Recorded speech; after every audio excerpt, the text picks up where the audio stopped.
Al-Imam Ibnu Qayyim rahimahullah ta'ala,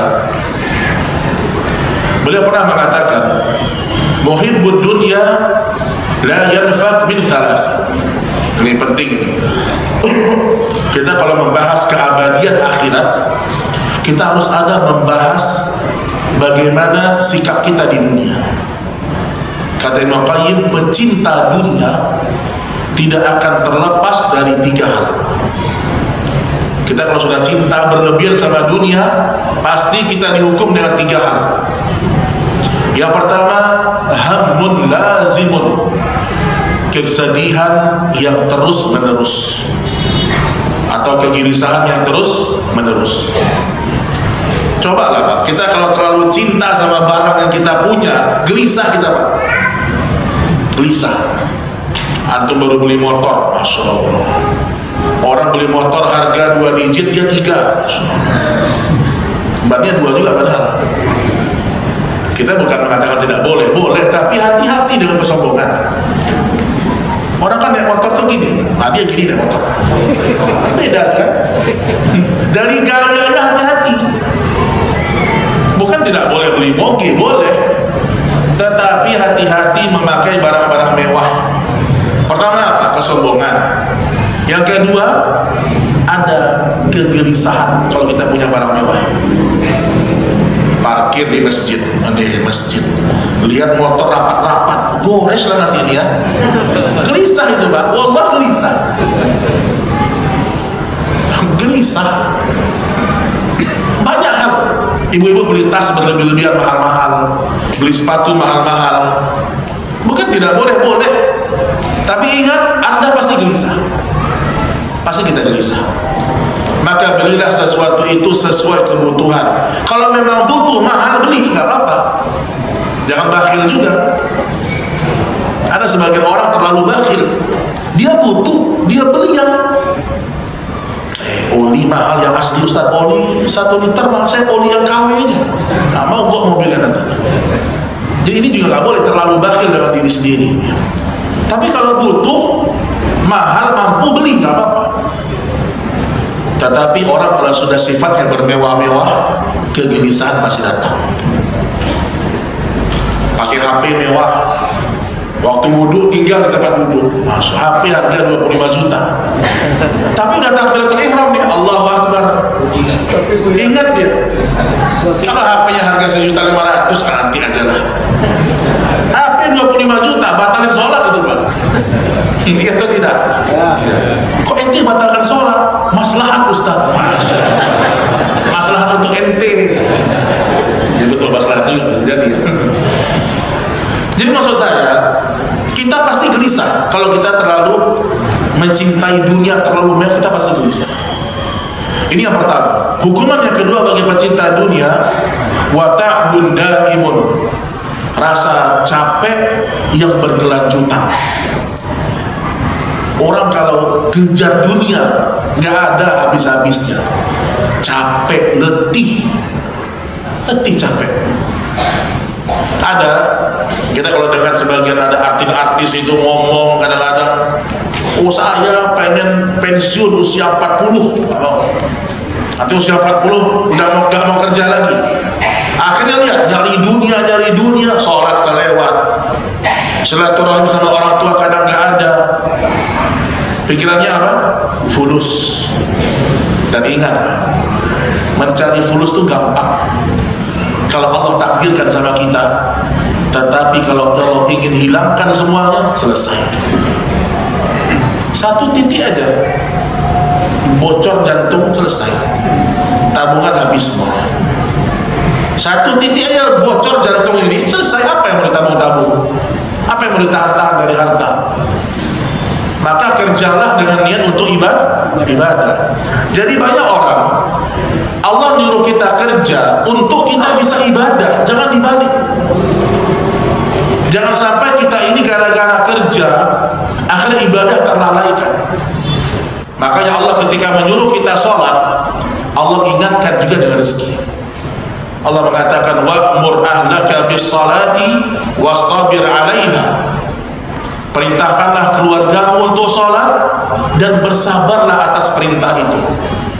la nas'aluka rizqa. Lihat. Dan kami tidak pernah minta rezeki sama kalian. Nahnu narzuquk. Kalau kalian sholat, kami yang kasih rezeki. Lihat di sini korelasinya. Allah sebutkan sholatlah kalian, kami yang kasih rezeki. Sekarang sebagian orang takut kehilangan rezeki gara-gara sholat. Azan, ini katanya mau datang nih, investor mau datang nih. Ya ditinggal Pak sholat sama dia, karena ditunda sama dia sampai di akhir-akhir waktu sholat. Ini yang kedua, rasa capek yang terus menerus, akhirnya nggak menikmati harta dia, sama sekali. Yang ketiga, wa hasratun la tanqadi, kerugian yang tidak pernah berhenti. Orang kalau pecinta dunia, mungkin dia merasa untung, tetapi sebenarnya waktu dia habis untuk dunia, sehingga tidak ada yang tersisa bagi dia di akhirat. Dan Allah Maha Adil jemaah. Kita ini kalau di dunia, niat kita hidup untuk dunia, Allah kasih Pak. Kalau pengen jadi ustadz yang terkenal, Allah kasih terkenal kita. Tapi di akhirat, wa ma lahum fil akhirati min nasib. Kalau pengen jadi orang, pengen kaya raya, ingin dunia, kita sudah berikhtiar, Allah kasih dunia sama kita. Tapi ingat, wa ma lahum fil akhirati min nasib. Di akhirat udah gak ada lagi sisa untuk kita. Makanya Abdurrahman bin Auf, ketika dia mau berbuka puasa, tiba-tiba dia nangis. Orang-orang tanya, ya Abdurrahman, ini kan orang kaya. Ya Abdurrahman, apa yang membuat engkau menangis? Kita kalau lihat orang miskin nangis, tahulah kita masalahnya kan. Ini orang kaya yang nangis lah, heran gak antum?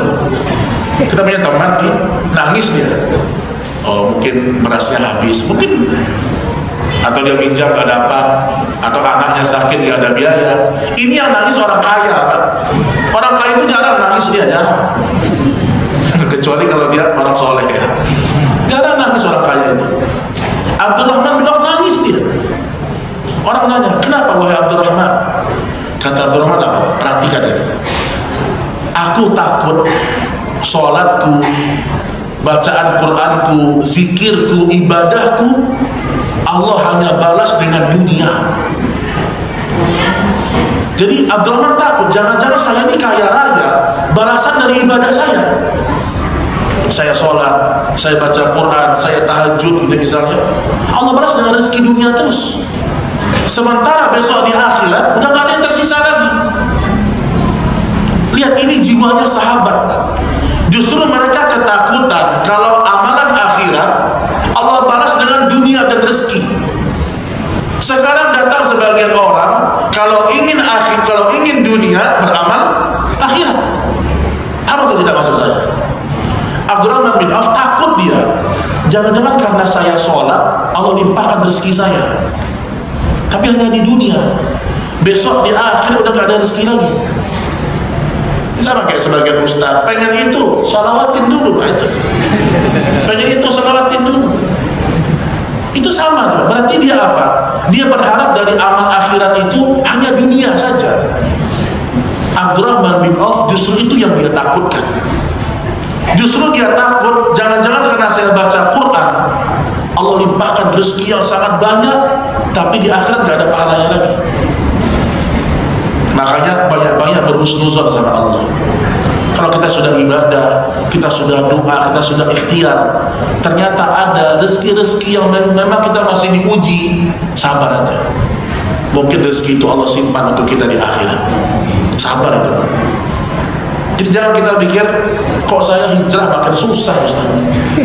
Allah bilang barang siapa yang hijrah ini diperbaiki hidupnya. Saya kok makin susah Ustaz. Ingat ya, pertolongan Allah itu bukan hanya di dunia, tapi juga di akhirat.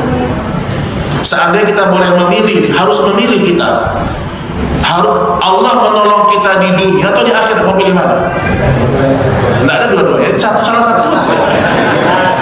Harus salah satu. Contohnya, seandainya kita harus memilih, kita minta apa di dunia atau di akhirat? Akhirat, karena akhirat selama-lamanya.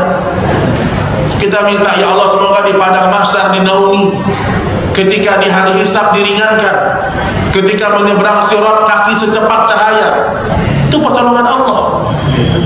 Orang banyak bilang, Ustaz, saya sudah taat beribadah, Allah kenapa gak tolong saya? Lupa dia.